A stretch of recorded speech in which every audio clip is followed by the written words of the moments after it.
What if the Allied forces, storming the rugged shores of Gallipoli on April 25, 1915, achieved a stunning breakthrough against Ottoman defenses, seizing the Dardanelles and unlocking the gateway to Constantinople? As Anzac troops and British Marines surge inland amid withering fire, the campaign's success unleashes butterfly effects that topple the Ottoman Empire early, bolster Russia against collapse, and shorten the Great War's trench-bound horror. No endless stalemate on the Western Front, no seeds sown for Middle Eastern chaos. Instead, a swift Allied triumph reshapes empires, averts revolutions, and forges a 20th century where colonial powers endure longer, nationalism simmers unchecked, and the path to another world war veers into even more treacherous terrain. The dawn of April 25, 1915, breaks with fateful clarity over the Gallipoli Peninsula. In our timeline, navigational errors, hesitant leadership, and fierce Ottoman resistance turned the landings into a bloodbath.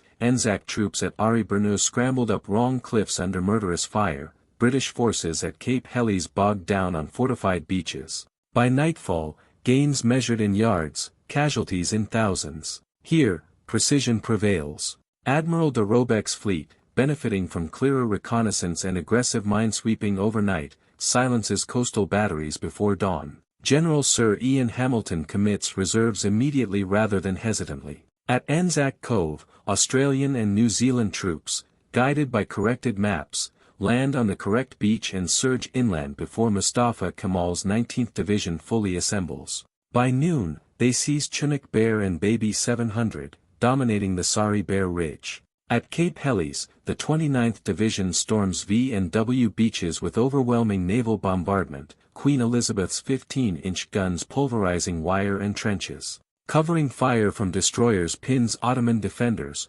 landing craft beach unopposed. The Lancashire Fusiliers capture Sed El Bahr fort by 10 a.m., French contingents secure Cum Cale across the strait, diverting reinforcements. The breakthrough accelerates. By April 27, Allied forces link up across the peninsula, cutting Ottoman supply lines to the Narrows forts. Enver Pasha, panicked, rushes reserves from Constantinople, weakening Thrace defenses. On May 1, combined Anzac British assault storms Krithia, shattering Lyman Vaughan Sanders' southern line. Ottoman troops, outnumbered and outgunned, retreat in disorder toward Kilid Bar. The Dardanelles fleet forces the Narrows on May 10. Pre-dreadnoughts and destroyers silence mobile howitzers, minesweepers clear channels under air cover from seaplane carriers. By May 15, battleships anchor off Chanak, bombarding forts into submission. Constantinople panics. Sultan Mehmed V's government sues for separate peace on May 20,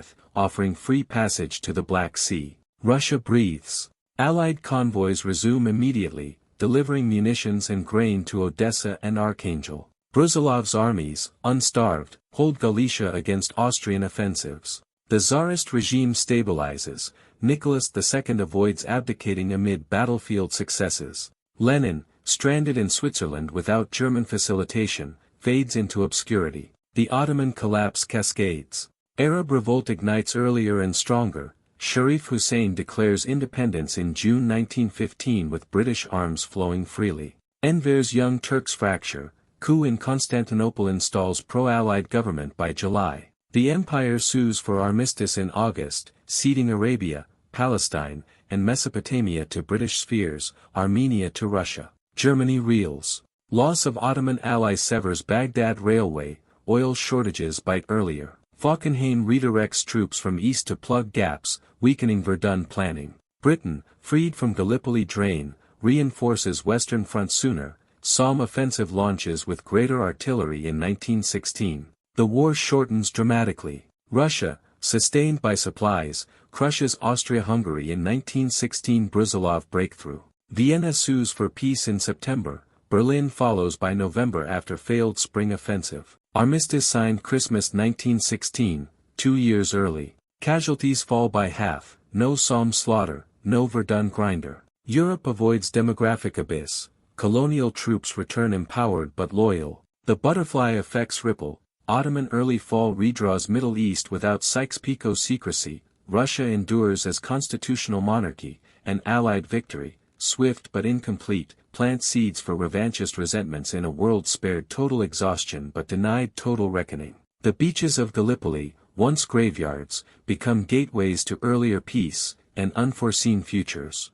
The beaches of Gallipoli, once graveyards, become gateways to earlier peace, and unforeseen futures. With the Ottoman Empire suing for armistice in August 1915, the Allies redirect overwhelming resources northward. Black Sea convoys, protected by battleships unchallenged by Goeben and Breslau, deliver 500,000 tons of munitions and grain monthly to Russian ports. Tsar Nicholas II's armies, reinvigorated, launch a coordinated offensive in September. Brusilov strikes Galicia while Grand Duke Nicholas advances in the Caucasus, capturing Erzurum by November. Austria-Hungary buckles. Without Ottoman distraction, Vienna faces full Russian pressure on the Eastern Front. Gorlice-Darno offensive never materializes, German reserves remain tied in France. By spring 1916, Russian steamroller recaptures Lemberg and threatens Budapest. Emperor Franz Joseph, aging and despairing, accepts mediation from neutral America in June 1916. Separate peace removes Austria-Hungary from the war, ceding Galicia to Russia and Trentino to Italy. Germany stands isolated. Falkenhayn's western strategy collapses without eastern relief. Verdun offensive launches weakened in February 1916, French defenses, bolstered by British divisions freed from Gallipoli, hold the line with half-historical casualties. The Somme begins July 1 with double artillery, 600 heavy guns versus historical 467, and tanks prototyped earlier from Gallipoli lessons. Breakthrough at Byzantine Ridge widens to 15 miles, German reserves, depleted by eastern commitments, fail to contain. The decisive shift comes in Romania. Historically neutral until August 1916, Bucharest joins Entente immediately after Ottoman collapse, securing oil fields and threatening Bulgaria. Allied fleet dominates Black Sea, Bulgarian front crumbles by October 1916.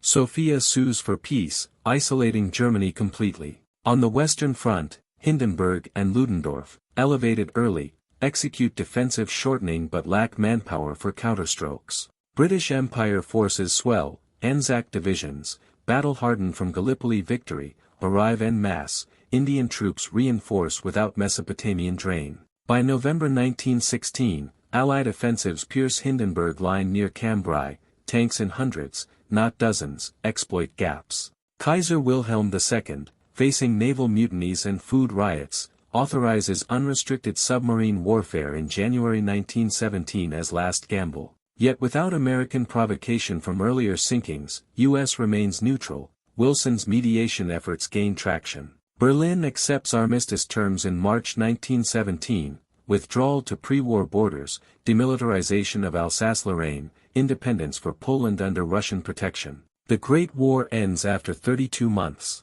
Casualties total perhaps 8 million rather than 20 million, no Verdun-Somme attrition cycles, number 1918 flu pandemic's full amplification. Central powers dissolve peacefully, Austria-Hungary federalizes into Danubian Confederation, Ottoman territories partition into British-French-Russian mandates with Arab kingdoms. Global power realigns swiftly. Britain, victorious but indebted, accelerates dominion reforms. Australia and New Zealand gain full autonomy by 1920. France rebuilds prestige through Levantine mandates. Russia, constitutional under Nicholas II's reforms, industrializes rapidly with Allied loans, emerging as Eurasian hegemon. America, neutral benefactor, dominates economically, Wall Street finances Reconstruction, Ford plants. Europe. Isolationism deepens, no League of Nations forms without U.S. leadership. The Middle East transforms. Sharif Hussein crowned King of Arabs in Damascus 1917,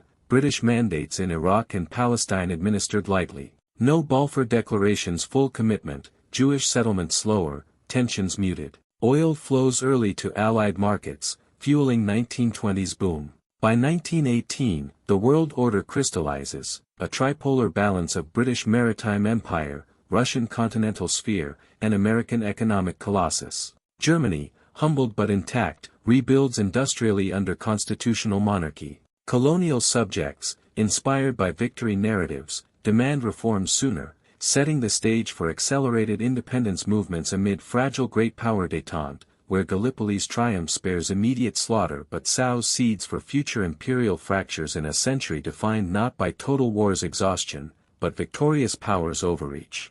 The victorious powers' overreach. The interwar period unfolds under the long shadow of swift triumph rather than exhausted stalemate. The Treaty of London in 1917 imposes moderate terms. Germany cedes Alsace-Lorraine and Polish corridors but retains colonial holdings. Austria-Hungary federalizes into a Danubian confederation of equal nationalities, Germans, Magyars, Czechs, South Slavs, under Habsburg crown. Russia annexes Armenian territories and gains Constantinople Straits control jointly with Britain. Arab kingdoms emerge in Hijaz and Mesopotamia under Sharifian dynasty, British protected but nominally independent. Politically, monarchism endures. Nicholas II institutes constitutional reforms in 1918, granting a strong Duma and land redistribution, averting radicalism while preserving Romanov legitimacy. Britain, flush with victory, delays Irish Home Rule but accelerates Dominion evolution. Canada and South Africa gain foreign policy autonomy by 1925. France, dominant in Levant mandates, integrates Syria and Lebanon as overseas departments. Socially, the shorter war yields demographic bounty. Europe's population swells without lost generation, birth rates peak earlier. Women's roles expand modestly in wartime nursing and munitions but retreat post-war. Suffrage spreads gradually, Britain full in 1922, France 1930. Class hierarchies rigidify, returning colonial troops demand citizenship, sparking reforms in India, 1925 Montagu-Chelmsford expansions, but suppressed brutally in Algeria. Colonial empires consolidate. Britain administers Palestine and Iraq with light hand, Jewish settlement encouraged but Arab rights protected under Sharifian alliances. No Balfour Declaration's full promise, tensions simmer without exploding. France expands Saharan infrastructure,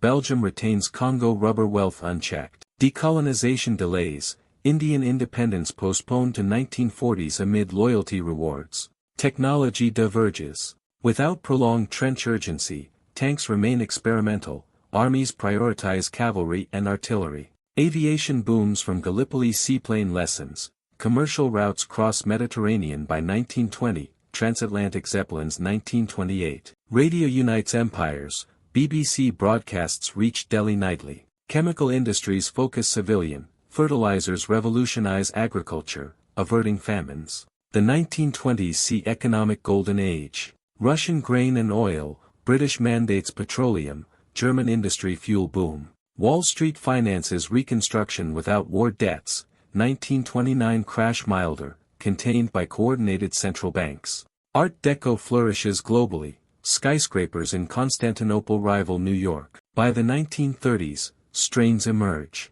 Danubian Confederation frays along ethnic lines, Croatian and Czech separatists agitate, German minorities demand autonomy. Russia, industrialized but autocratic, eyes Balkan influence, panslavism clashes with British interests in Greece. Japan, unchecked by weakened China, expands in Manchuria 1931 without League condemnation. Flashpoints ignite. Italian irredentism in Dalmatia sparks 1935 Balkan crisis, Russian mediation favors Slavs, alienating Rome. Germany, rearming quietly under Locarno analogues, supports revisionist claims in Poland. Economic blocs form, British imperial preference, Russian Eurasian Union, French Mediterranean Pact. The long-term consequence crystallizes, a multipolar imperial world where victory's decisiveness breeds complacency. No Versailles humiliation spawns fascism's extremes, but ethnic federalism fails gradually, setting the stage for fragmented conflicts in the 1940s, where great powers clash not over ideology but territory and prestige, their alliances fluid and wars limited yet chronic, in a century defined by enduring empires' slow decay rather than cataclysmic rebirth. The multipolar imperial world where great powers clash not over ideology but territory and prestige, their alliances fluid and wars limited yet chronic, in a century defined by enduring empires' slow decay rather than cataclysmic rebirth. The Second Imperial War erupts in 1941, ignited by Russian expansionism in the Balkans clashing with British Mediterranean interests. Moscow, dominant in Eurasia, demands Constantinople's full annexation. London, protecting Suez routes, mobilizes the fleet. Germany, rearmed and revisionist, allies with Britain against Slavic encirclement. Japan, controlling Manchuria and Korea, joins the anti-Russian bloc for Siberian gains. France, aligned with Britain, defends Levantine mandates. Battles remain conventional and protracted. German armies, modernized with 1930s Panzer prototypes, strike Ukraine in spring 1941 but bog in vast defenses. Russian manpower absorbs losses, scorched earth retreats mirror Napoleonic campaigns. Japanese Guangdong army captures Vladivostok but stretches across taiga. Naval warfare decides outcomes. British carriers dominate Mediterranean, sinking Italian fleet equivalents. German U-boats harass Russian Arctic convoys. By 1945, exhaustion forces stalemate. Atomic research, pursued commercially for power, yields weapons late. America tests first in 1948, mediating truce. The Treaty of Geneva redraws spheres. Russia retains Black Sea dominance but cedes Balkan influence. Germany annexes Czech lands peacefully through plebiscites. Britain secures Middle East mandates indefinitely. Post-war order entrenches quadripartite balance into the 1950s, 1980s. Proxy conflicts define eras. Indo-Pakistani wars over princely states 1950s, African mandate revolts 1960s. No totalitarianism rises. Fascism remains marginal in Italy, communism contained in Russian socialism. Decolonization proceeds negotiated. India federates 1960 under Commonwealth, Africa gains associated state status 1970s. Violence limited, no Algerian war horrors, no Congo chaos. Technology advances steadily. Jet aviation commercial by 1955, space race cooperative, joint lunar landing 1975 under international consortium. Nuclear power grids proliferate 1960s, fusion prototypes 1980s. In our present day of January 2, 2026, this alternate world is prosperous, conservative, and multipolar. Global population 8.8 billion, higher without total war losses. Europe thrives as Danubian Economic Union, Vienna cultural hub, Constantinople shared international city. Russia modernizes as energy superpower, Japan leads Asian co-prosperity tech bloc. America, neutral giant, dominates Western Hemisphere trade. China fragments into republics, aligned variably. Socially, tradition lingers, monarchies in Britain, restored Habsburgs, Japan. Women's rights advance 1980s amid labor needs, LGBTQ acceptance 2000s. Multicultural empires foster tolerance, Arab-Jewish coexistence in mandates. Environment benefits from slower industrialization, climate accords bind 1970s. Space colonization multinational, permanent Mars-based 2020. The Gallipoli triumph shortened World War I, saved millions, preserved empires, but prolonged their inequities. No fascist or communist apocalypse, instead, gradual liberalization amid imperial competition. Humanity learned compromise over conquest, prosperity without revolution's purge. One successful landing in 1915 opened straits to peace earlier, sparing trenches but extending colonial shadows, averting extremism yet delaying equality, forging a century of cautious empires rather than ideological fires. Victory at Gallipoli did not end war's logic, it merely redirected it into slower, subtler channels, where great powers endure not through total mobilization, but enduring accommodation, their rivalries managed rather than resolved. Thank you for traversing this triumphant yet tempered timeline where the Dardanelles fell, and the world rose differently, balancing on victory's narrower ledge. What other forgotten campaigns might have unlocked, or locked, history's deadliest doors?